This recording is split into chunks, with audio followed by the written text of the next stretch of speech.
right, all right. Hey, hey. Hi, guys. Welcome back. All right, let's do a check in on the topic of love. Let's see where a love story stands for right now.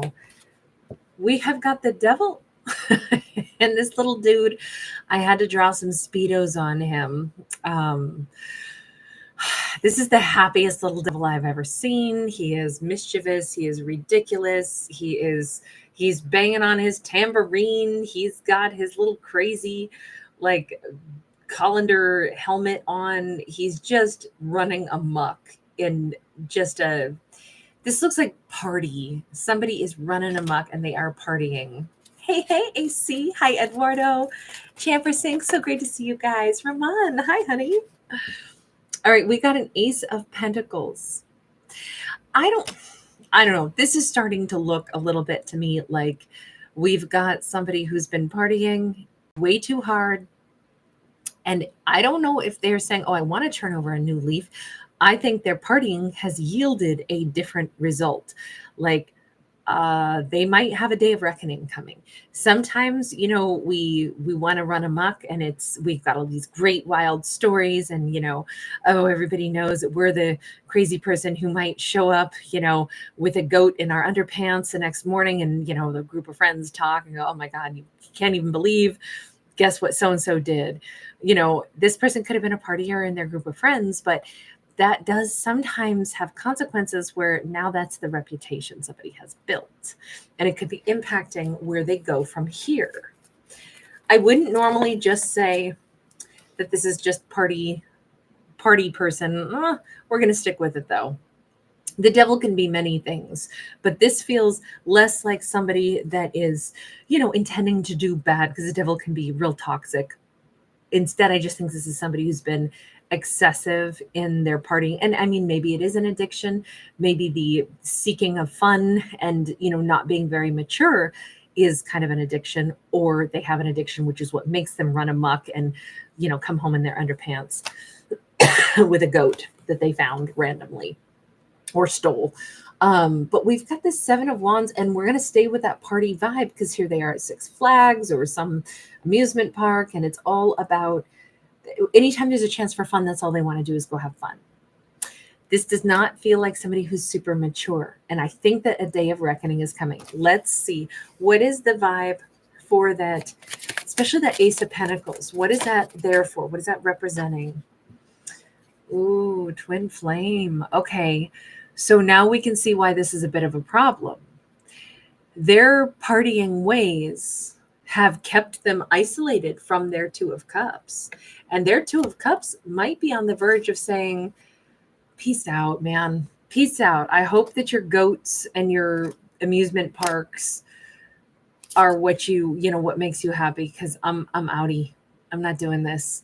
You see the barbed wire around the heart and like it's bleeding.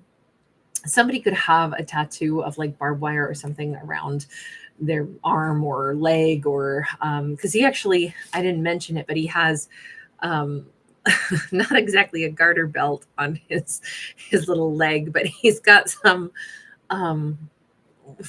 bling or flare around his thigh there.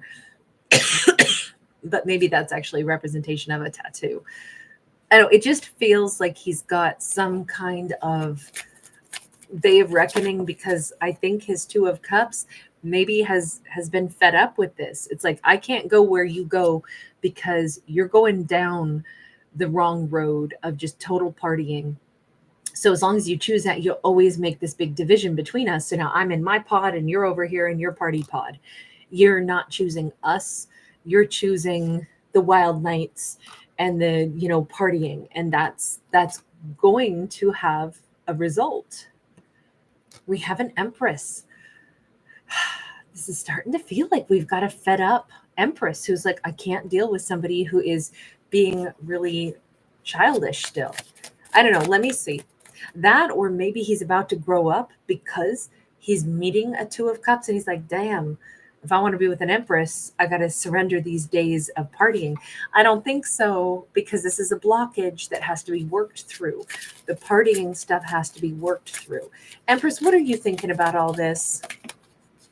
She is not the party animal. We got the Hermit in the reverse. She could be a Virgo, she could be a Libra, she could be a Taurus. But she's saying, I'm really done being solo. I think she's done. I think that he has run amok. He or she, it doesn't matter what genders we're talking about. This could be same-sex couple, reverse gender roles. But he or she has run amok long enough, and the Empress is like, yeah, that's fine. They can run amok for the rest of their life, but I'm going to go meet somebody now.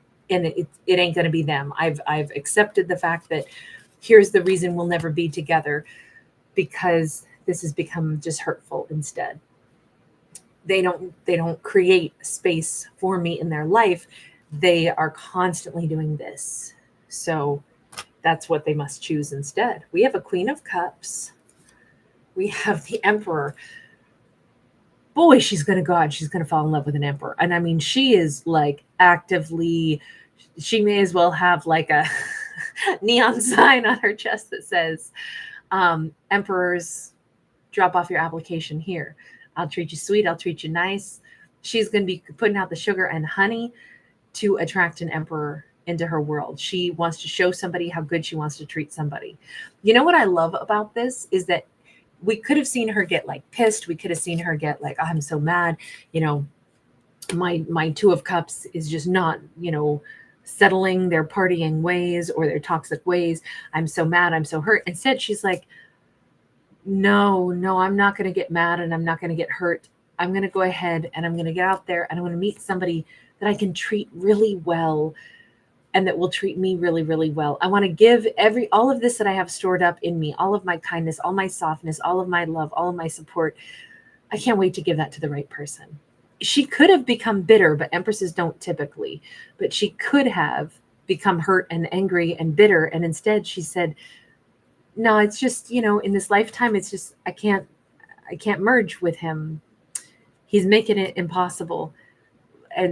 But he's chosen the path that he wants. Anyway, I have all this love in me. I'm going to find somebody to give it to. I'm going to intentionally attract somebody with I think she's softer and kinder than she's ever been, instead of like bitter or, untrusting. And I think that that's a really great message on that. That's really such a like an evolved feminine. I could understand it if she was pissed or she was like, man, I don't trust anybody anymore. But she went the opposite way. And I just think that we should give her some props for that, because it would have been understandable if she had been angry, but she didn't. She's actually warmer and softer. Okay, that's amazing. But honey, do you realize what you're losing? You're losing somebody that would have treated you like an emperor. Let's see what's going on in the devil's playground over there. Wheel of Fortune. It's divine timing. What does that mean? Again, is this just day of reckoning? We actually, literally have, it's Judgment Day. We have that hourglass. I always want to call it the egg timer. I'm so sorry, guys. I've had a rough day with my lungs, so forgive me. I'm just kind of haggard today and a little coughing a bit, with that Judgment card. It's, you notice the heart is there. I think he's having a moment.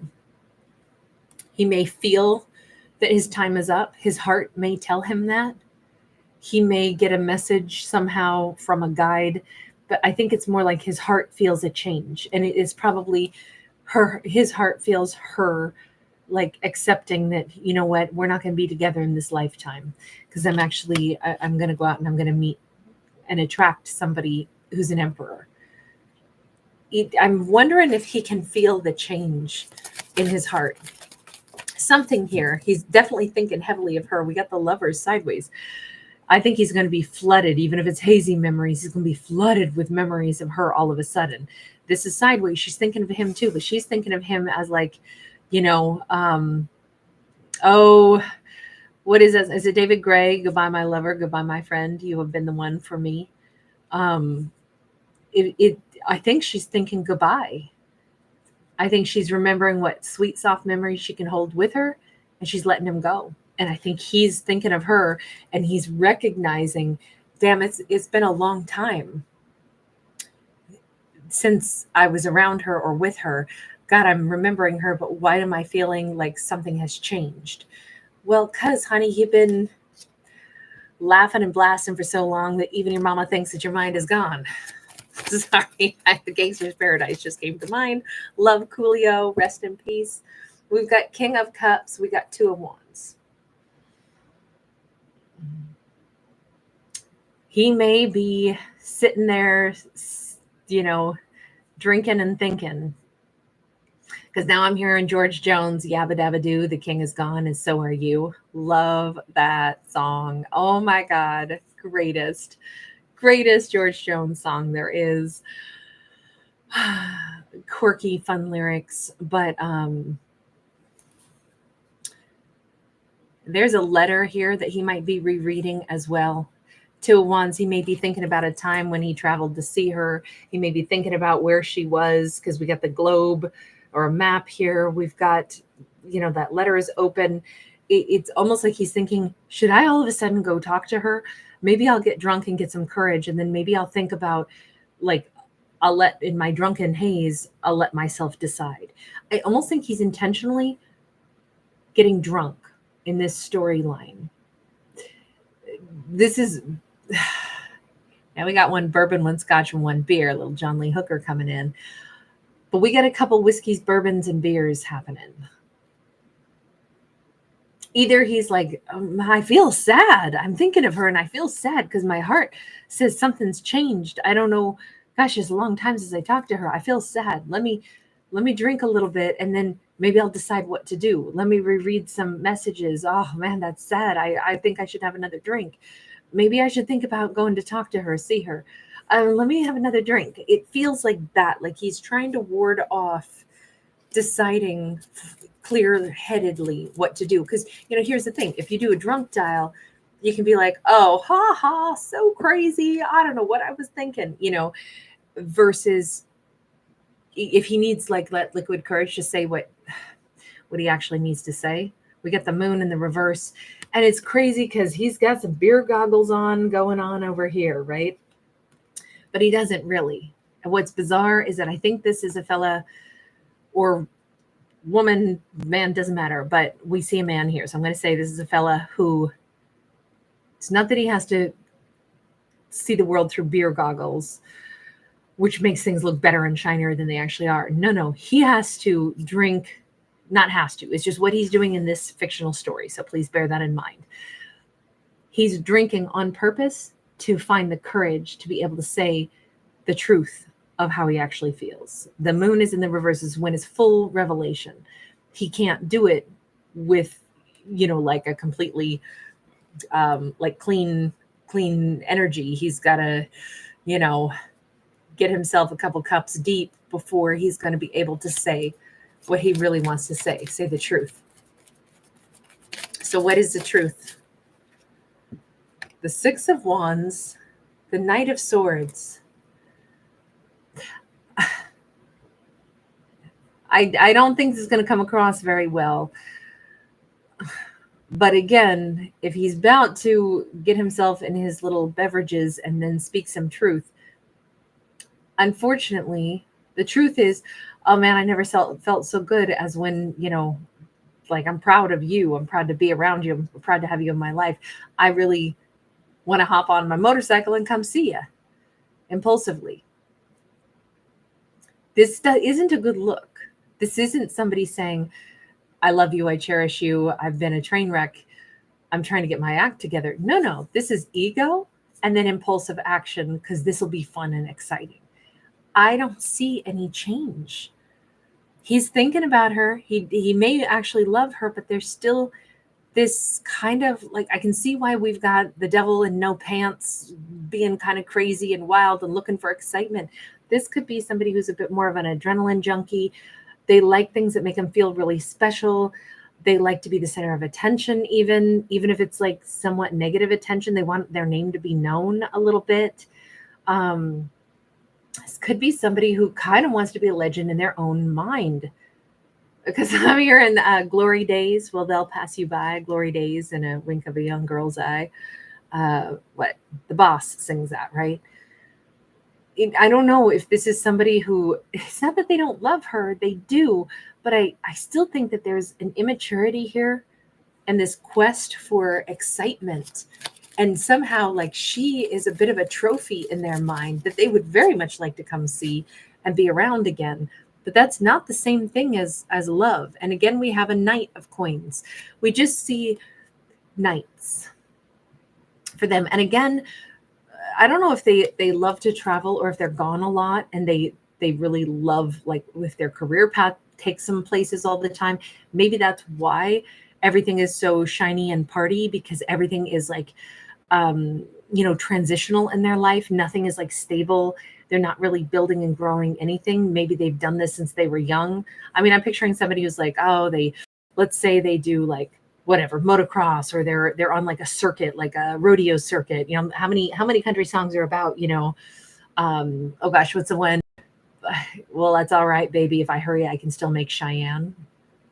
And it's like, totally wrecking relationships, but okay, all right, so we're broken up. Okay, no problem. I gotta go because I could actually get to the next rodeo. I mean, I was kind of maybe gonna skip it to come see you, but if you're breaking up with me, okay, cool, I'll still get over to the other rodeo. I mean, it feels like that maybe would be the same mentality here. This is somebody who's chasing youth, or they're chasing this exciting, flashy energy in their life. They always want to go, go, go. They do love her. She's special to them, but we got to still remember, being special still doesn't mean that this person is going to then treat her like there's somebody that they're going to invest in. Not if they're still out zipping around. This could still be that they thought someday, way later on, they'd eventually settle down and it would be with her, because that Knight of Coins says way later on, like once I'm no longer on a motorcycle, but now I'm just on a bike. I still think this is somebody who's never grown up to a certain extent, and hey, they don't have to. They can live whatever life they want, but this feels like somebody who really would like to be with her, because she's amazing and she's a feather in their cap to have her in their life. But nothing will probably ever be more fun than the stuff that they choose to do. It's always kind of like what they want first, where they want to go first. It's always going to be, even this, you know what? You can't have another person on your motorcycle or your bike, not with the kinds they ride. There's no sidecar. This isn't big enough to hold two passengers. He's not even buying, modes of transportation that he could bring her with him. So his idea of having her is, she's going to be this pretty thing on a shelf that I own off in the distance. And I'm out here on my single serving size, lifestyle. That. I'm so sorry. It's just, that's what it looks like here. Okay. So let's see. What's the message here on her side?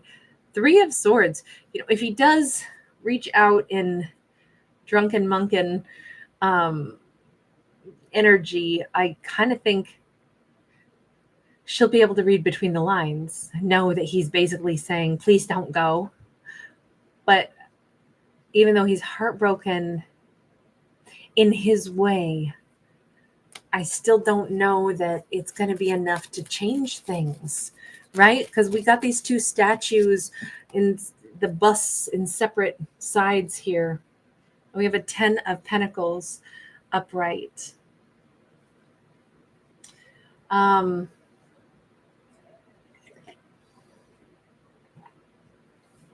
don't know. That's a little concerning. Because she knows what they're doing.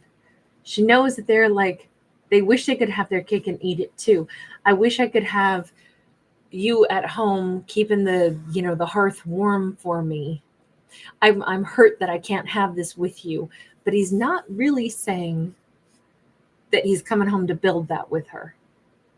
And maybe that stings for her too. He knows what he's missing out on, but it feels like he's brokenhearted that he's not built that with her. But we didn't see him saying he's coming back to build it. So what is the message just for her at this point? Let's move along, because I still feel like they could just keep being who they're going to be with no real changes. She's gone. This is 8 of Cups. She is leaving this empty space. And that's what it has turned into. It's an empty space because they didn't make the opportunity to go with her. Justice, again, she's gone. She's no longer sitting there. I do think in this story, it came across very clear that what they wanted was for her to be put on a shelf and wait for me. Wait for me. You know, there are times in love where we absolutely do wait for a person. There are times in love where we say, I will gladly wait for you, just because, you know, we have to be apart right now. It's okay. You know, this still works. I'm going to wait for you. This doesn't seem to be one of those stories. And the reason it doesn't seem to be one of those stories is because this person wants her to wait until he's, I hate to say it this way, but like old and tired, and, you know, then he'll like simmer down. That's how it comes across. Universe, what's the message for him? The Tower. The universe is like, he is going to have a collapse of this lifestyle, this choice. The reason he could keep doing this is because he still believed that she was out there holding space for him. She is pulling that rug out from under him. She is closing the cycle. She is closing the chapter. She is moving onward. And the universe is like, he ain't seen nothing yet. He does not have any clue how this is going to actually hit him. He's been, you know, it's all fun and games when you still think that you are the one holding the cards, right? He's been out playing. Someday he'll come back. He might dip in and come see her. It'd be really great to see her again. And she's more or less saying, no, you can't actually ever come back and see me. I'm moving on. I'm not here anymore. This is over and done. I think this is going to hit him so much harder than what he would have ever guessed. At least the universe says all of a sudden something's going to give in that ego. 2 of Cups. Guess what? Remember, that's what this situation was, is like this forever 2 of Cups that were never even in the same space at the same time. And I'm done crying over this, so I'm letting you go. What was going to happen for him is he always believed somehow she was out there. He always believed someday I'm still going to end up with her, but I don't have to give anything to this because I already know. I can take for granted that she's still mine. She's on a shelf waiting for me. No, she's not. And when he finally gets that message from her, now I don't know if he's going to hear from her. He's going to call her up and she's actually going to say, no, don't come and see me. Or if he's going to call her up and there's nobody there, because both of these say there's nobody there. That could be like, you know, that eerie silence could be the thing that really like cracks him. And it's interesting because as that ego drops, he realizes that's the only place he wants to be. He doesn't want to be out riding solo, going everywhere but home. All of a sudden he wants to be there. That's what he wants now. Now that he can't have it, that's what he wants. Now he doesn't hold all the cards. He doesn't have something on the shelf preserved for him. Now he wants that. 3 of Cups. Now he just wants to be in her life. Now that would be his number one thing that he wants. My only problem with this is this still just him wanting something like an object? I mean, we saw the ego drop with that tower, but is this because, like I said, like all this time he thought he held all the cards, he thought he could have this, now he knows he can't, and so now I want the thing that I can't have? Is it just, you know, whatever is inaccessible all of a sudden is now the thing that's high value? You know how they always say, like in the market trends, you know, the reason prices spike is because we have like low availability of a product. So something's only valuable to him once he can't have it. So now he wants to go get that. Now he's obsessed with that. Or is this a genuine acknowledgement that this is a human being that is really important to me and my heart, and I can't fathom the idea of never seeing her. In fact, what the hell have I been doing? Why haven't I been beside her up until this point? This is madness. I mean, I don't know, but it says that he wants to start working on something, working on getting back into her life in a sincere way. But what about that devil energy? Because this person was party central. Wow. Well, it says if he's getting a grip on himself, if he is, what made him toxic? Because this is him suddenly like 180. We went from the devil to a king of wands, mature, warm-hearted, passionate, focused. Why was he ever in devil energy then? Queen of Swords. Either he had too much structure and strictness around him, and that was the rebellion. If he had a previous life connection, was raised in a because sometimes the Queen of Swords can be too rigid. If he was rebellious against any kind of connection for a while, or anything that might, clip his wings. 10 of Swords. He turned to excess to make sure he'd never be captured again. It could have been that. It could have been why he was always running. That could make sense. I just don't know. Does he understand that? Because, man, when he calls her up with those beer goggle things on, it did not look very impressive at all. Like, what he was calling to say is, man, you know what? It makes me it makes me feel good to know that you're out there. I think I'm going to randomly come see you. I'm wondering if she really doesn't answer that phone. Her absence is what he gets in response. Because this was downright like, oh, I was just cringing on this. Like, this is what he's going to say. This is his truth that he's going to say. He sounds like an ass. I mean, I'm so sorry. I get so opinionated over my characters. But he sounds like an ass. Like a selfish prick. I'm sorry. I'm sorry. These late night stories, I am way too sassy. But that's how he comes across. Like, it's all about him. All about him. And I'm just like, I don't get it. I don't get how you get to act like that. But if she doesn't answer at all, then that attitude is pretty much, sometimes the best response is to have no response. The best revenge is to forget, to walk away, to let somebody else say what they're going to say and like not even respond. Because then they can finally go like, oh my God, the last thing that was said was my words. And ooh, that's so cringy. Sometimes if you leave something hanging in the air and you just retreat from what they just said, it puts the burden of what they said as like there was no response. There was no more conversation at that point. So whatever you say, that's what hangs in the airspace. And maybe that's where somebody can finally say, the words that I just said made you retreat, made you walk away from me. I have to think about what those words were. And that's where they finally get the, oh my God, what the hell have I done? Because the ego does drop. And up until then, I'm sorry, I was like, this is yikes.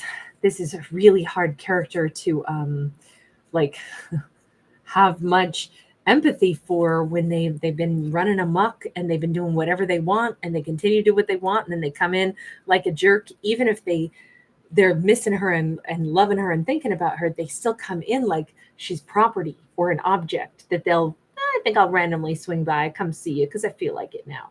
That just does not read well at all. Or at least I didn't. I wanted to like step in and protect and be like, oh no, you don't. You don't talk to somebody like that. Okay. I don't know that he's going to win her back, but he's going to work his buns off trying to make a Four of Wands. And we see him at this point being some very grown-up King of Wands. It looks like it's it's a bit much of a 180 switch for me to be like totally on board with thinking that it's going to be that easy. We did see the Eight of Pentacles. We did see that he knows that this is going to take work, but something in him just snapped and grew up all of a sudden and quit being like a rebel without a cause, and finally is realizing that the behavior has been abominable, and he's not doing that anymore. He wants to be a partner all of a sudden. She was in that mindset where she's gone cold and silent on him, and she is actively giving her warmth to attract an emperor.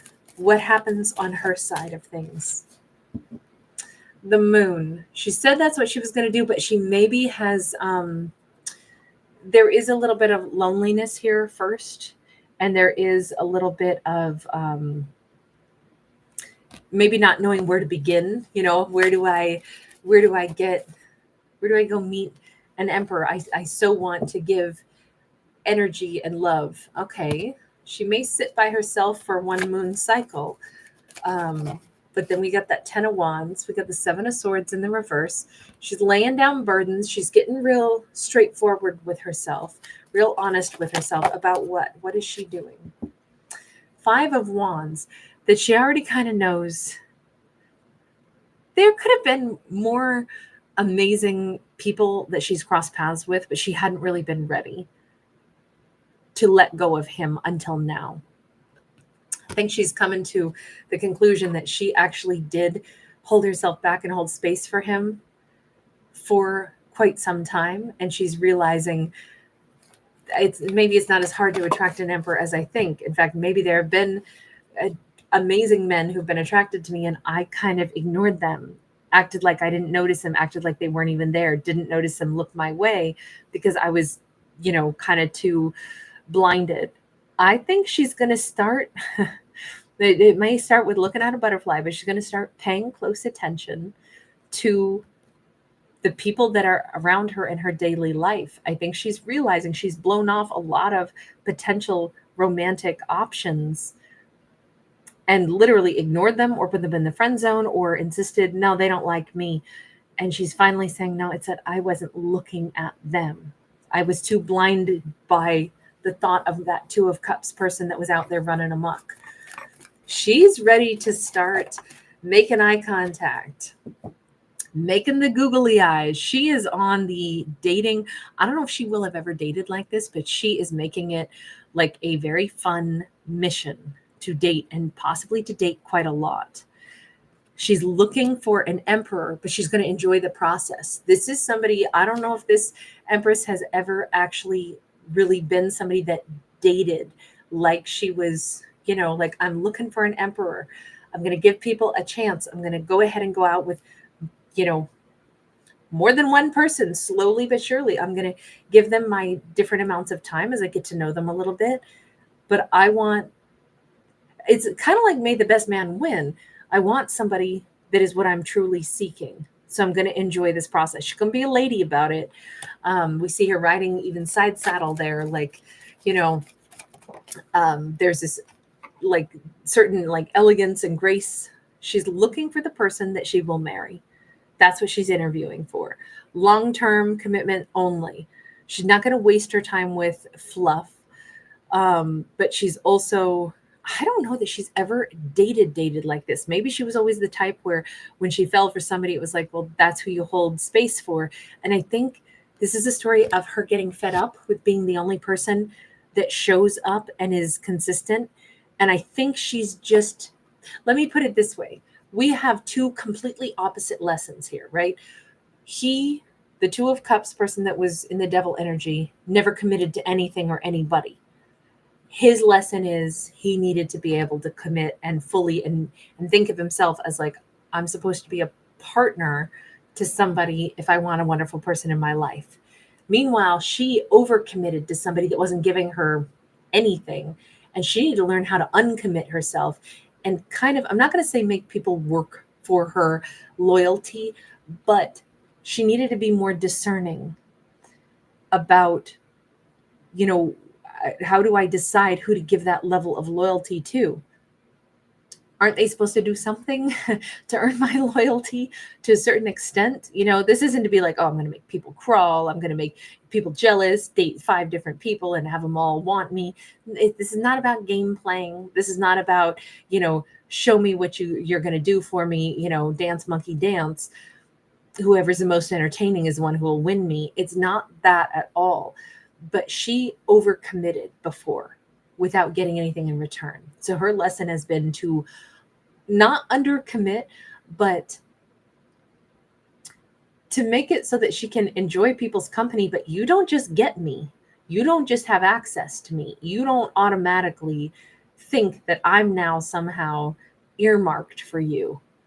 You would have to, I think it's Beyonce time. Like, if you like it, then you better put a ring on it. You got to show me that you got something to offer me. Because I think she got fed up getting absolutely nothing. But in all fairness, if we're going to look at this as stringently as we can, we could say she kind of set herself up to hold space for them. She did not have to wait. That person that was in devil energy in the past, he wasn't doing anything to lock it down with her. She did not need to give him her loyalty. She shouldn't have, in fact. But I think that's, she's an empress. She's made that way. She wants to give that loyalty. But her lesson was, you got to earn that. And I didn't make you earn it, did I? Again, I know it sounds so rude. I wish I could find a better way to say that so it doesn't sound like it's all about, somebody standing there, because it's not the way this is. It's just that she went too far in holding herself back from meeting other people and moving forward when someone wasn't there to lock it down with her. We got King of Cups. Talk about discerning, right? Only the right one is going to get through and into her world. Dating somebody, going out with somebody, getting to know somebody, having a cup of coffee, glass of wine with somebody does not mean she is theirs. She needed to be able to have a little bit more of that. Don't think that just because we went out once that now obviously I'm somehow, belonging to anyone. It would take more than that. And I'm going to be more discerning. Not just everybody gets into my heart space. You know what? He's going to have some serious competition to try to get her back. This King of Wands, now that he's gone from the Devil to the King of Wands, he is possibly going to discover that not only did he miss out on, once upon a time, she was earmarked for him and she was set on a shelf and she was just sitting there waiting for him to come back and pick her up off the shelf whenever the mood struck him. That is so not who she is now. And there are other contenders, and she set the bar a hell of a lot higher. And she's very discerning about who she wants and who she'll let in. And I almost think that there's going to be a King of Cups that she could have fallen for it by the time this King of Wands is really trying to, God, she may not see herself as a mate for him anymore, period. With the Queen of Wands being in the reverse, she might be saying, what do you mean?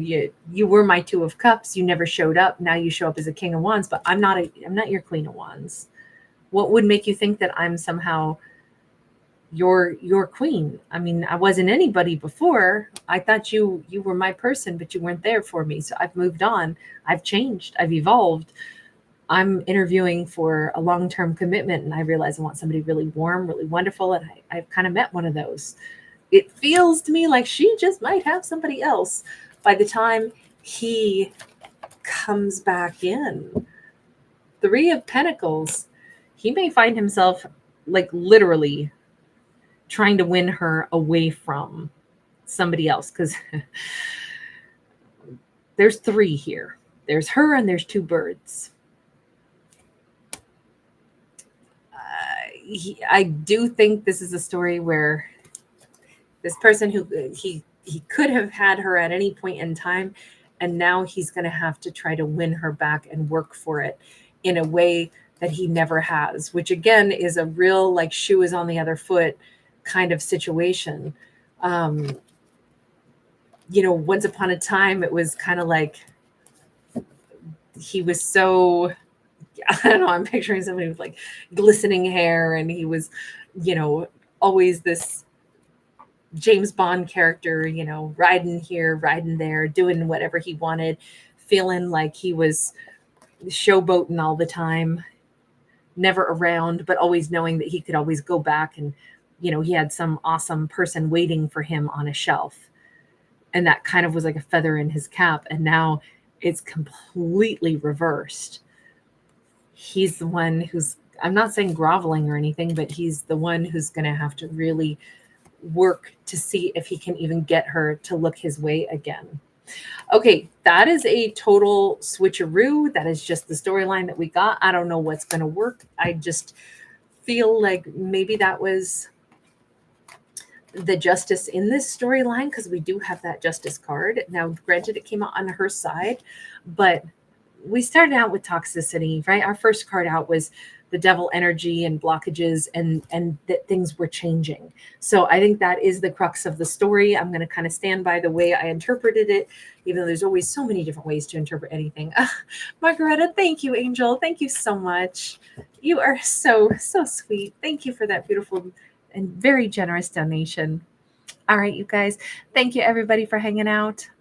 Violet, hey.